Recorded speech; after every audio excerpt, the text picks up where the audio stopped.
Good morning, Joe Biondo with Inbound Logistics. We're here at day 2 of MODEX 2026, and I am sitting with Todd Kolber, Managing Director and Partner of Logistics Reply US. Todd, how are you this morning? I'm great, enjoying Atlanta. It's a good time so far. So we'll jump right into it. What would you say is the biggest pain point your customers are bringing to you this year compared to 2 years ago? Yeah, so it's been a unique year from mid last year to now. We have a large set of our customers who are CPG, so they're sourcing product from all over, trying to figure out the variation in tariffs throughout the year, and how they're going to deal with the costs or how they're going to deal with sourcing has been a huge challenge for them. It's delayed some components of what they're trying to do as a business. It's accelerated other components of what they're trying to do. So Todd, I know we're not on the show floor right now, but yesterday when you were walking around, what would you say is one thing you saw that might have been unthinkable even 5 years ago? Wow, all of the AI integrated robotics that you're now seeing, to me, is fascinating, right? We've spent some time with Locus Robotics and looking at what they're doing. A lot of our customers are running it, so really impressed with some of the components. Some of these automated forklifts that are now using AI to direct, the forks to the pallet, and being a pallet jack without human intervention. It's really interesting to see how the creativity around AI and AI integration to the hardware side of things is really playing out right now. So Todd, with that in mind, and technology and AI in mind, what would you say the biggest mistake you see companies making when they embark on their digital transformation journeys? Understanding what they're getting into, right? I mean, so I had this conversation last night at dinner. A lot of people play around with Claude or Chat GPT and think they understand AI. So executives in boardrooms are saying, hey, look, AI has to be a component of whatever solution we deploy, but they haven't brought in AI engineers to really understand what does AI really mean in application, and how do we build the knowledge base to best take advantage and deploy it. They're just embarking on this AI journey, and they really need to build a knowledge base and really understand what they're getting into before they begin that journey.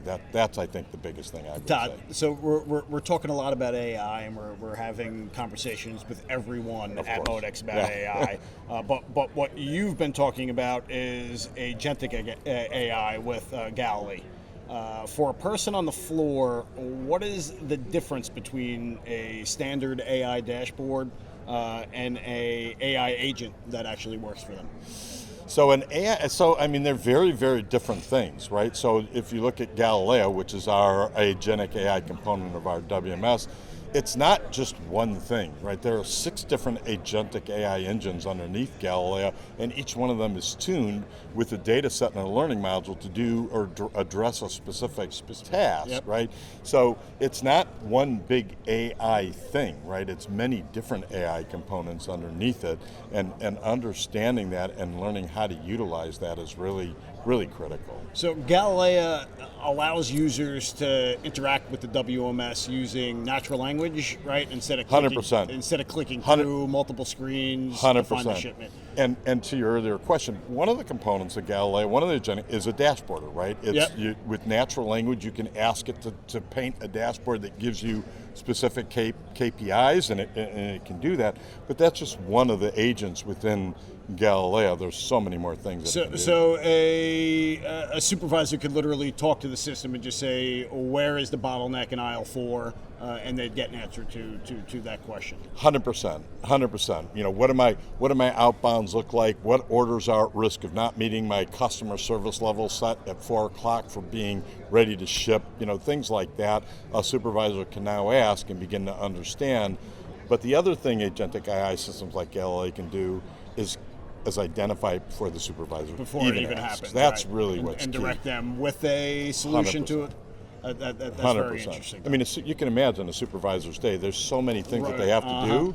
They don't want to stop and think, oh, what's the question that I need to ask now to understand what's happening in my operation?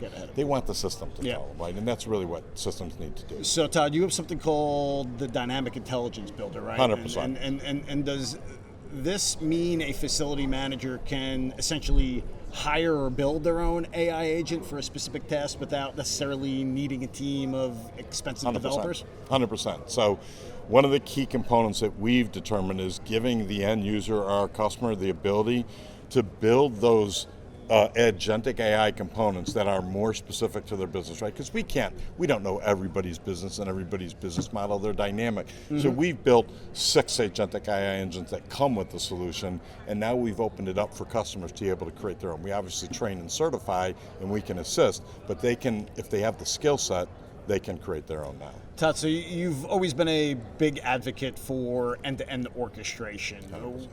With all the different robots and software we see in the halls here at MODEX, how does Galilea actually act as the brain that makes these competing systems play nice together? Yeah, so again, I had this conversation a lot. So you've got, and I keep saying there's 6 agentic AI engines underneath Galilea.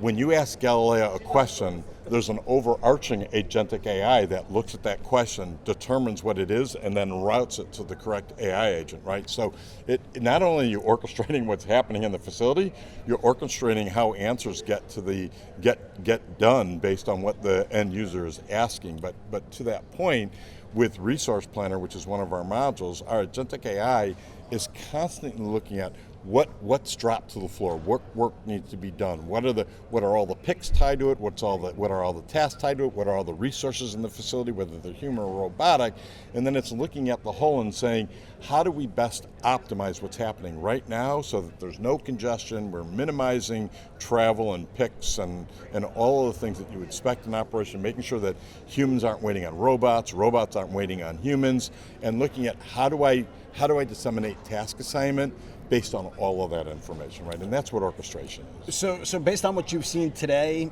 here at MODEX and with your conversations with customers over the past couple months to year, where would you say is the biggest intelligence gap in the warehouses that are being built right now? You know, there are really 2 intelligent gaps. The first is the human resources themselves understanding AI and the capabilities of AI and how to apply it in their business. The second is still on the data governance side and really understanding my data and the quality of my data and the structure of my data and what it needs to be to really drive agentic AI system success. It's the age-old problem that we've had all along, and that is you need good data. Yep. To drive any system, you need good data, and these large learning modules, very much so. Bad data is just going to be used a lot quicker if you don't have a good data governance program. So software like Galilea is invisible compared to the 30-foot tall ASRS that we're seeing 100%. Out on the floor.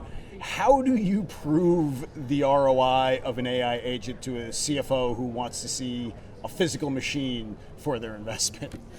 Wow.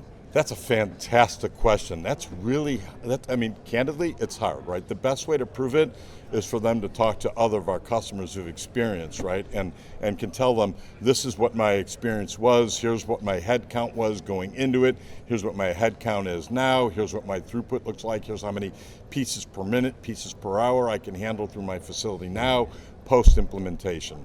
It's really hard to prove that in a proof of concept or a sales cycle just because of the amount of data that you need in that process to do that.